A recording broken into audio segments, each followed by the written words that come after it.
Hello everyone, this is ComradeFrost, and right now I'm going to play in a game called Deadlight.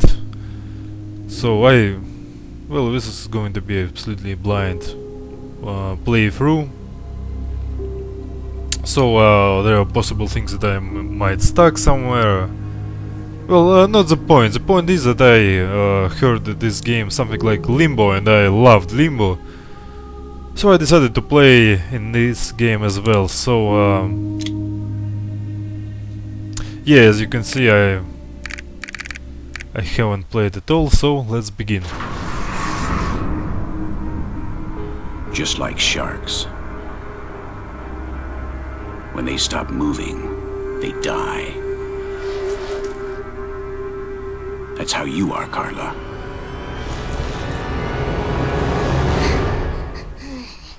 Save yourself.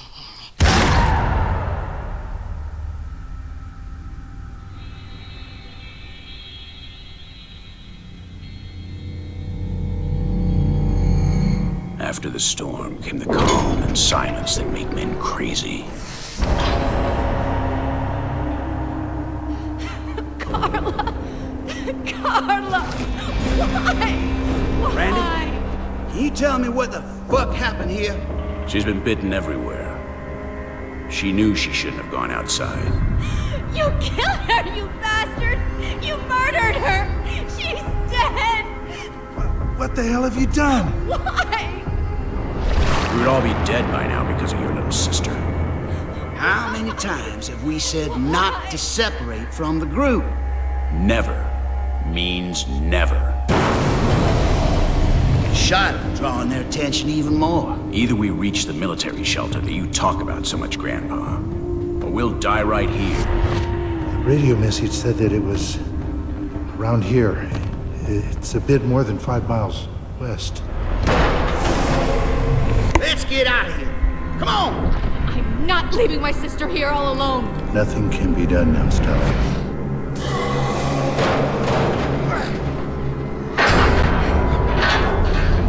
Sam, Ben, Stella, get out of here. Get to the sea. I'll meet you. I've got to find my family. It's the only place they could have gone. Stay strong, Randy, and good luck. I know we'll find them. That day was not the beginning of anything, or the end of something. It was just one more day. A day like any other. The world was dying, and we were its survivors.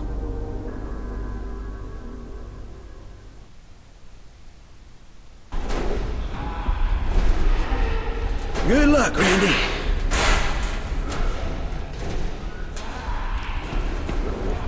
Okay, wait, what? Press C or E, default key to interact with interactive objects.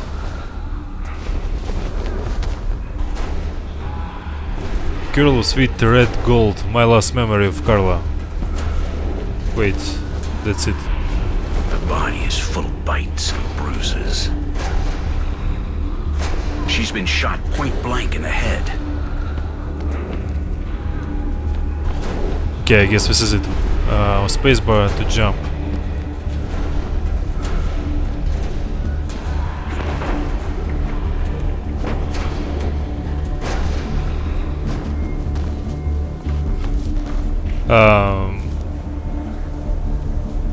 Okay. Okay, is this a girl or... Oh no, well, fuck it. Double press. Oh yes, oh yes.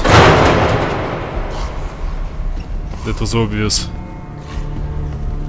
Okay, as I can understand, this game is about another zombie apocalypse. The wood is rotten and the planks are weakened.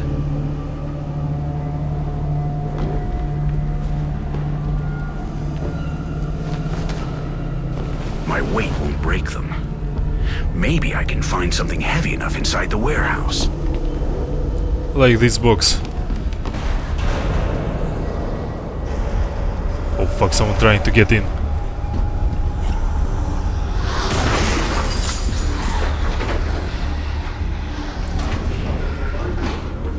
Whoa, whoa, whoa, whoa. Okay. Seattle's safe point must be the last stronghold in all the Pacific Northwest. Anybody alive must be trying to reach it.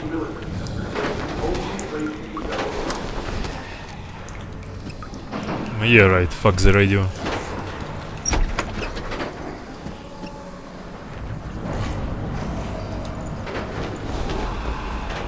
Diary page 1 found read.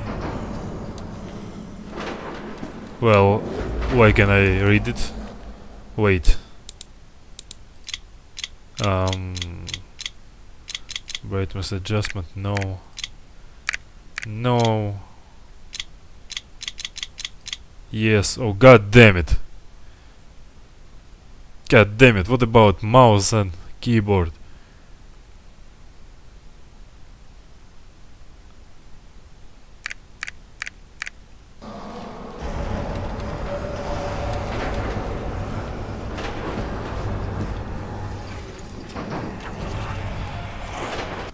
Oh wait, oh. Okay, it's tab. Left behind. Carla died in the abandoned warehouse today. She'd been beaten and I had to end it before she created chaos for us. The shadows heard the gunshot and rushed the shelter. The group got split up. I have to escape this warehouse and find them. Most of all, I have to find my family.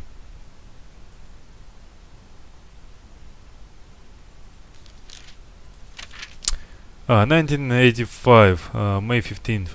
I never thought that I could do something like this, resorting to a diary to express myself. But come on, what have I got to lose? My name is Randall Wayne. My friends call me Randy. However, I don't know many that call me that. A few days ago I turned 33. I live in Hope, a small town in British Columbia. We are in a valley surrounded by nature, which is situated in the southwest of this great country called Canada. Here we have everything we need to be happy. If you compare my town to other cities, they are garbage. If I speak about those cities that I seen on TV, Hope always seems the best place in the world for a man like me. My work also keeps me happy. I am a park warden, right here in the mountains. My work requires me to spend a lot of time far from home and to be in direct contact with the trees and the animals. I normally hike up the mountain by myself. Man can trust the mountain. The mountain never disappoints you. I don't need anything else. Sometimes having someone close is dangerous. Ordinary people speak too much and always disappoint you in the end. Oh wait. Okay, let's read it. June 6th. I lost my sense of direction today in the forest. I was going back and forth from the cabin, but I wasn't able to find the way back. In spite of having the way right in front of me, I couldn't see it. Tomorrow I have to go back. It seems that there are poachers looking for trouble. I hate people that look for trouble, because those who look for it will always find it. My God, Captain Obvious. Although what they find might not be exactly what they expected. In the afternoon I found a deer which had been run over on the road. It was a strange day. September 9th. Where have you been hiding, my dear diary? I have my daughter to thank for finding you again. I forgot to write, I know, and already summer has almost gone at a stroke. I like this exercise of writing, opening myself to others. Even though nobody will read it, it gives me peace of mind. I feel that I exist. Also, I like to read things like this in the books that I carry to my watches. You never forget the thump, huh? A blow on the very heart, yeah. You remember it, you dream of it, you wake up at night and think of it, years after, and go hot and cold all over. J. Conrad. I was the same age as my daughter when my father abandoned my mother and disappeared for good. I think that childhood event really affected me and stayed inside me just like a burn that will always leave a scar on your skin. All for the one that's closed. You vivid memory of what it became. When you abandon something, it's because you don't want it. I believe so. I will never be like him. I will never abandon those that I love. Between a father and a son there are big differences. October 2nd. Today I have a headache. Sorrow bones. The cold weather has begun at the mountains, is getting ready for the new season. I also had a terrible migraine in the afternoon. October 10th. What an obsession. I spent whole day with numbers in my head. A 10 for here, 16 for there, an infinite number of trees that I have counted in the forest. 3 foxes, 1 bear, 10 words said in all day and 30 times that I've sat down to see the horizon with binoculars. 252 steps from the cabin to the road. 30 steps to go around the cabin. I don't know how many words there are in this diary, but there are many more words than are burning inside me. The words that I don't write.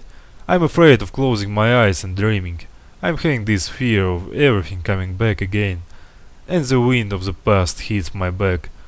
The loneliness doesn't seem enough, and noise enough to write on this notebook now. Sometimes I also see what happened if I am awake. October 15th. Thanksgiving. Today was a day to remember. My wife made a great stew again. The whole family had dinner in silence, but it was a pleasant silence. It's not always necessary to fill the emptiness with words, right? Instead, Lydia was a bit sad for Nick. She says that he deserved better. Nick deserved better, and I think that we all deserve better. At least Nick's meat was tasty. Typical of kids, the way they insist on personifying the world around them and on giving names to everything that they find. I had to break Nick's neck myself with my bare hands.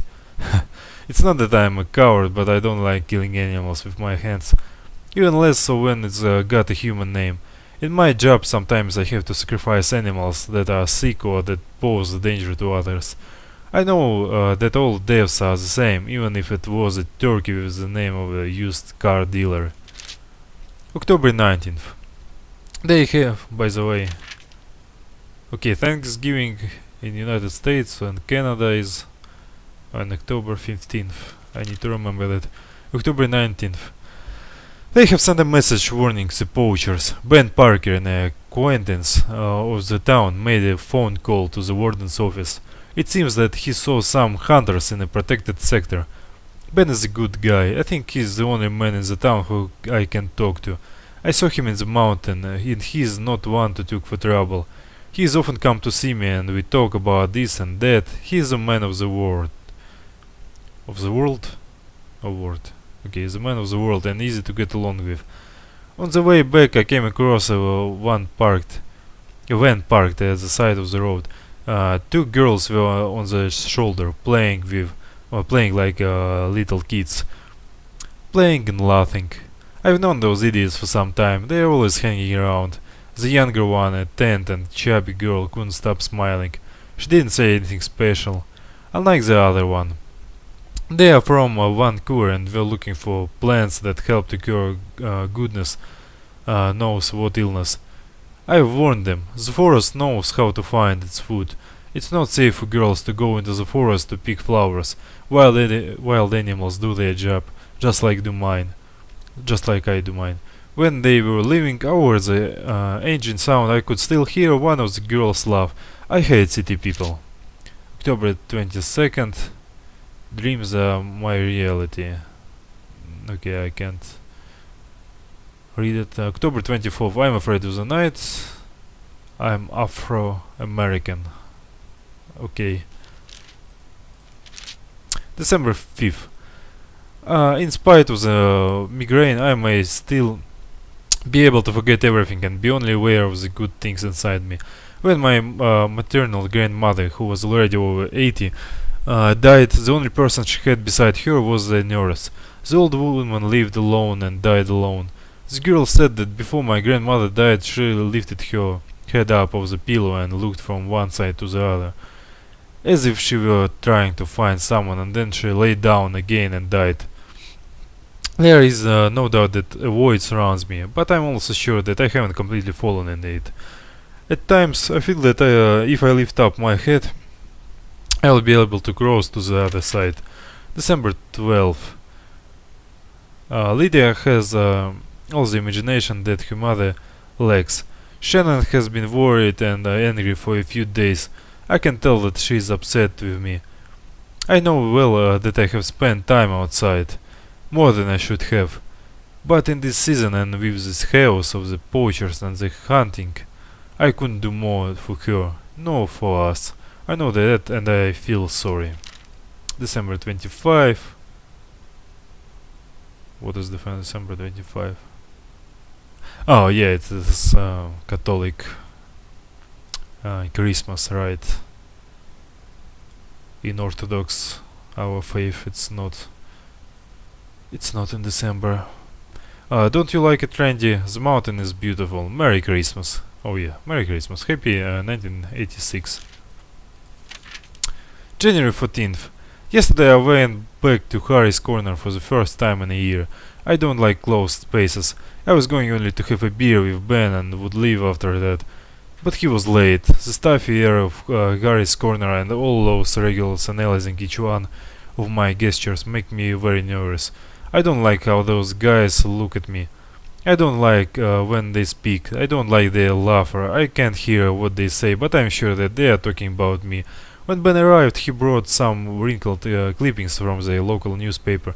He remains concerned with the attacks in the forest. What does he want me to say? I can't do anything. But Ben stands his ground because the best we can do is organize for some people of the town to go out to the mountain to chase the bears. He is sure that if we scare off some of them, the people from the city will return. And that the business will return. I told him what I think. The carrion nourishes soil, and even though you can scare off some animals, new ones will come. If you pull out a fang today, a new one, a stronger one, will grow back tomorrow. Nature is like that, and the men who want to control it are like that. February 27th. There is a strange feeling of rest in the forest. I'm getting unrest in the forest. I'm getting it from the trees and animals. What the hell is happening in this world? Altercations with the police in southern Poland. It seems like something serious is happening in Europe. What is altercations? Some riots probably, I don't know. In southern Poland. Why in the southern? It seems like something serious is happening in Europe. But they are not saying anything. I think they are hiding the worst part. People say that the army is launching chemical agents over a little town. The people are mad, furious. Several cops have died, but the government denies it. It's snowing again today, and the silence here is scary. March 1st. Since that strange dream that I had, it seems like the world is awaking every day with a new revolution. Normally I don't pay too much attention to the news or television, but something serious is happening, that's for sure. Shannon is worried too. She wants us to go to the town to buy some food. Supplies, she says. She says that she's talked with some neighbors and they are getting prepared. There has been lots of tension that seemed forgotten in Europe. A wave of violence, a new world war. I already said that you can't trust those commies. Oh, come on. You can't trust us. March 7th. March 7th. A week has passed since the last time I wrote. I didn't really know quite what to say today. They are talking about an infection. People are getting killed all around the world. They die easily. They are sacrificing animals. Europe is in quarantine and nobody knows what to do. There have already been some confirmed cases on the east coast of the USA. The Prime Minister says that there is nothing to be worried about, but nobody believes him. I forbade my wife for leaving the house. I will take care of everything. March 10th. We had a meeting in the head office. One of the Mounties supervisors has come to visit us and given us some advice, plus information. It seems like it is an rabies epidemic, but the virus has mutated, he says. And like during any other epidemic, we need to take special precaution when dealing with wild animals. In some cases, the deaths and mutations, like other problems in the forest, have stemmed from them. If a human is attacked, he will present the same symptoms almost immediately. We must raise the alarm about any sighting on the mountain. March 12th. God damn it, looks the first episode will be all about me reading. The wave of violence has spread beyond Europe. They say that the hospitals weren't ready for something like this. But what does something like this mean?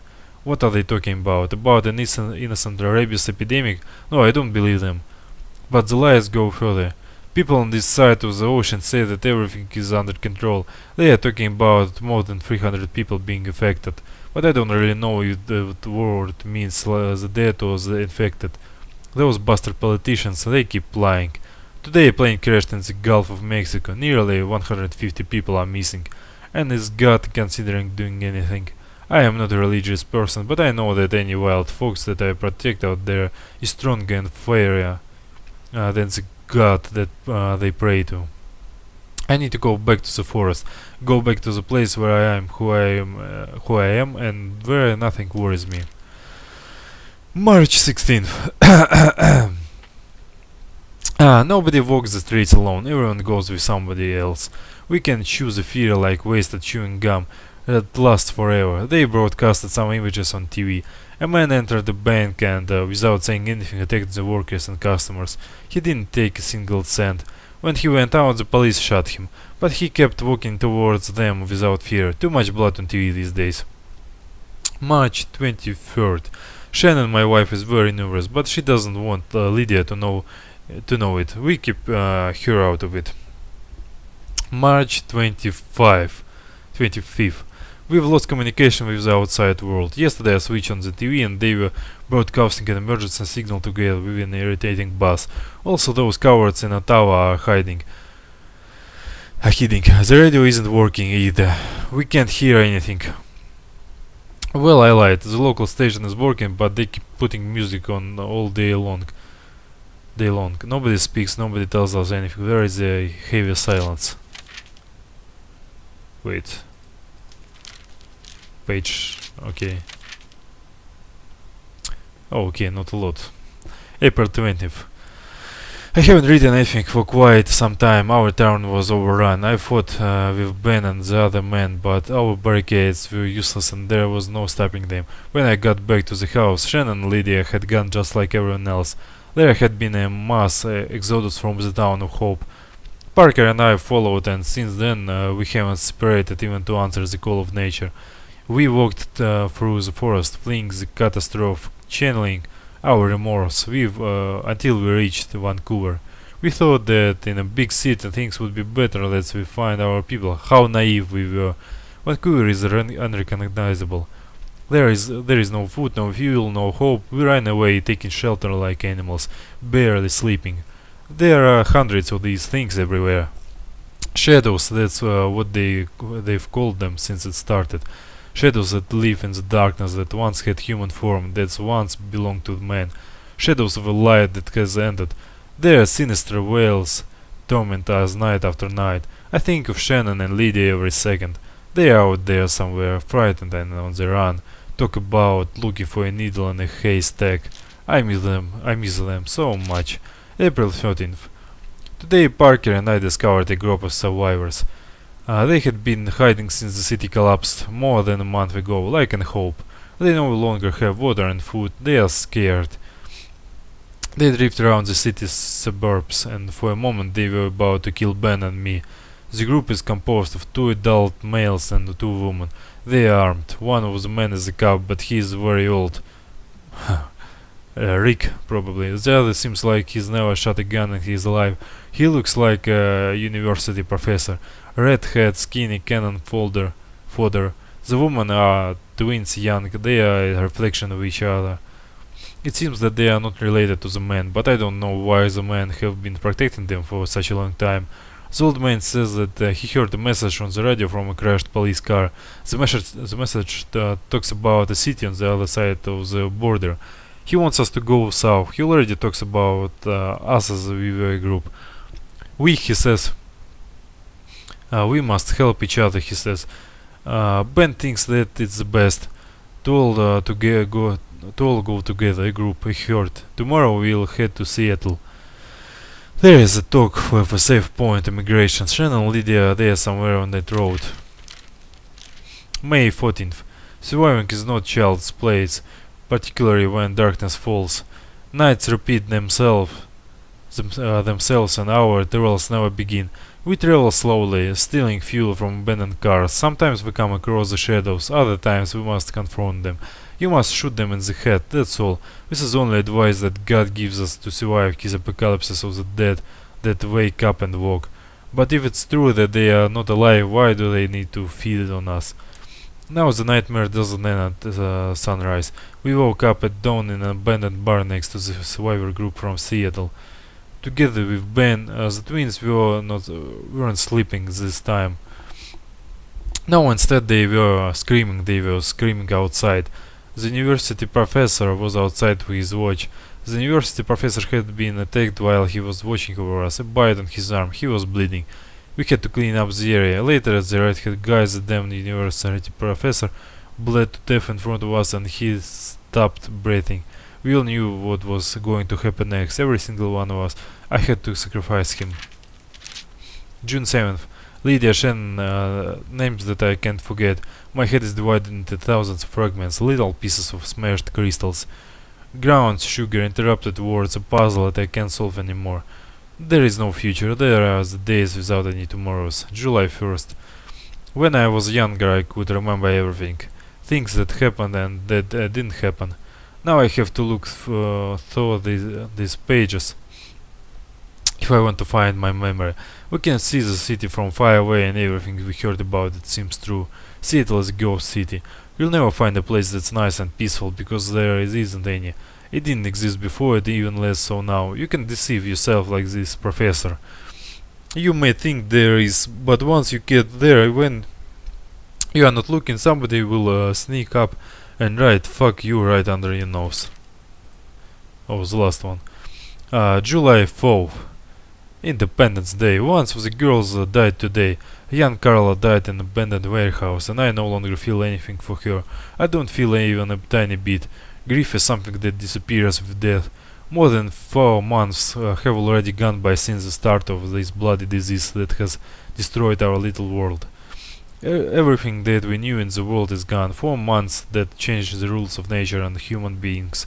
Also 4 months without my wife and daughter. It's hard to keep on going when 4 months seem like 4 years. Harder still to keep hope alive.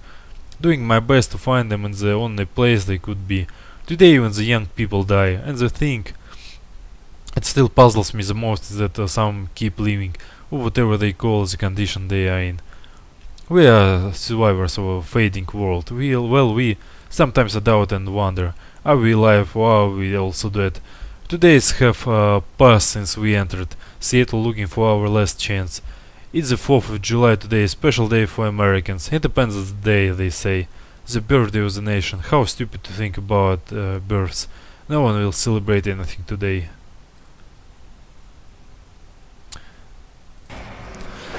Okay, so if you were too lazy to read it with me, then short version of this diary is that everything is fucked up.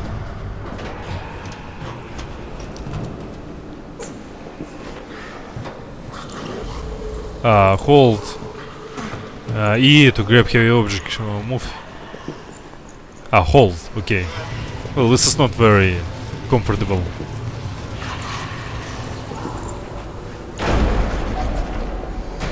Okay, press.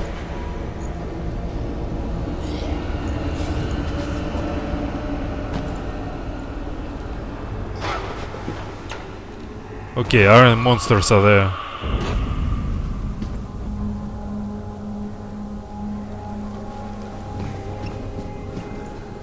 No, okay, nothing is here. Push it.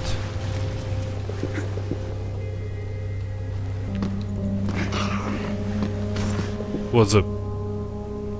Okay. Hold what? Oh yes, to crouch. Use the environment against your enemies. Press the green button, release the charge on the shadow.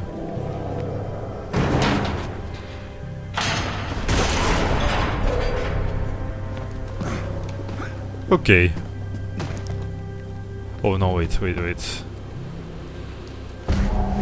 Yes. Oh no, god damn it.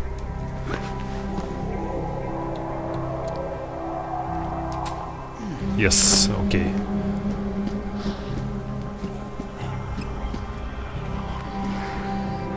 Okay, I can go only on the right and left.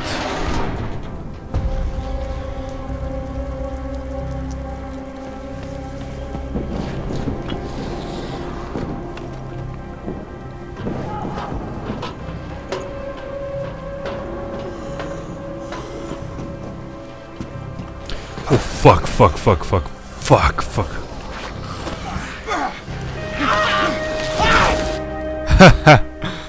Ah.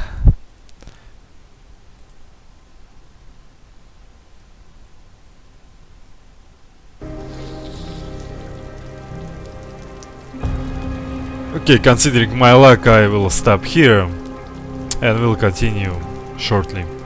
Thanks for watching.